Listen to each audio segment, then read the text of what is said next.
আমি আপনাদের কাছে দোয়া চাই, যেদিন আপনাদের কানে যেদিন খবর আসবে সাইদি নাই, একদিন ইতিহাস থেকে আমি হারায় যাব।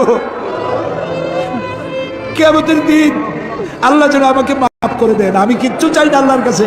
আল্লাহ যদি বলেন কিয়ামতে তোরে মাফ করে দিলাম, এর থেকে বড় পাওনা আমার নাই।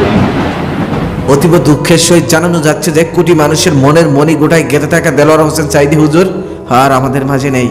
সোমবার 8:40 আমাদের প্রাণপ্রিয় হুজুর শেষ নিঃশ্বাস ত্যাগ করেন। তবে আশ্চর্যের বিষয় হলো সোমবার 8:51 মানে হুজুর চলে যাওয়ার 11 মিনিট পর আমাদের দেশে ভূমিকম্প তৈরি হয়। বিষয়টি তার ডেইলি স্টারকে নিশ্চিত করে বাংলাদেশের আবহাওয়া অফিসের সহকারী জহিরুল ইসলাম। তিনি আরো জানিয়েছেন ভূমিকম্পের মাত্রা ছিল 5.5।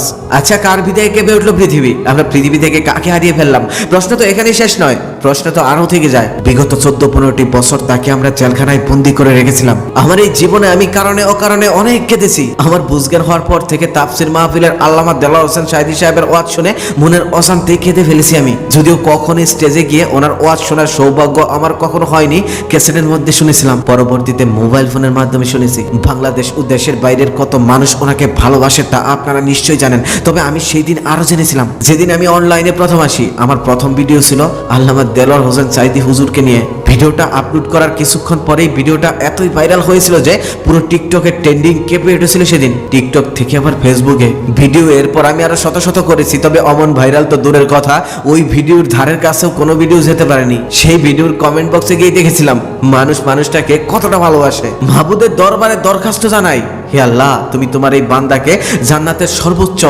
সম্মানে রেখে দিও যত্ন করে। আল্লামা দেলোয়ার হোসেন সাইদি সাহেবের সুস্থতা চেয়ে কিছুক্ষণ আগেই আমি একটা ভিডিও আপলোড দিয়েছিলাম। আর সেই ভিডিওর কমেন্ট বক্সে আমি গিয়ে দেখি একজন লিখেছে, হুজুর আর এই পৃথিবীতে নেই। বিশ্বাস করেন, কমেন্টটা দেখার সাথে সাথেই আমার হৃদয়ের মধ্যে কম্পন সৃষ্টি হয়েছিল। প্রথমে আমি বিশ্বাসই করিনি, সাথে সাথে গুগলে সার্চ করে দেখি সত্যি হুজুর আর এই পৃথিবীতে নেই। এই পৃথিবীতে ক্ষমতার কত দাপট। ক্ষমতা সেই মানুষগুলো হয়তো জানেই না তাদেরও একদিন হঠাৎ করে এভাবে পৃথিবী ছেড়ে চলে যেতে হবে। তাদের নামেও ফেসবুকে পোস্ট হবে, পুরো দুনিয়াতে খবর ছড়িয়ে যাবে সেই ক্ষমতাধর মানুষগুলো আর দুনিয়াতে নেই।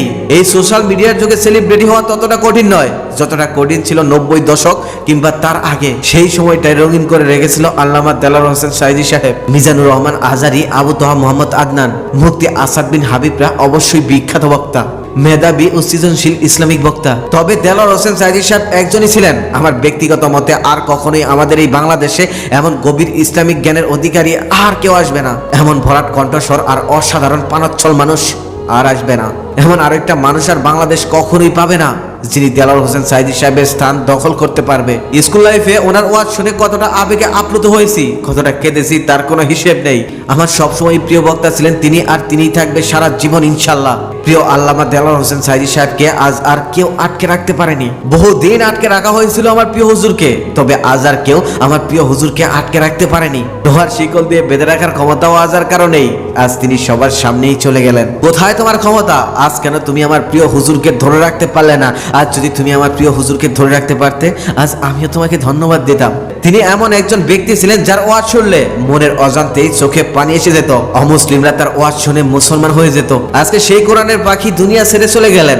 আল্লাহ, দুনিয়াতে সে অনেক অত্যাচারী হয়েছে। লাখো মানুষের সামনে গলা ছেড়ে গর্জন দেওয়া মানুষটা 14টি বছর জেলখানায় বন্দী থেকেছে।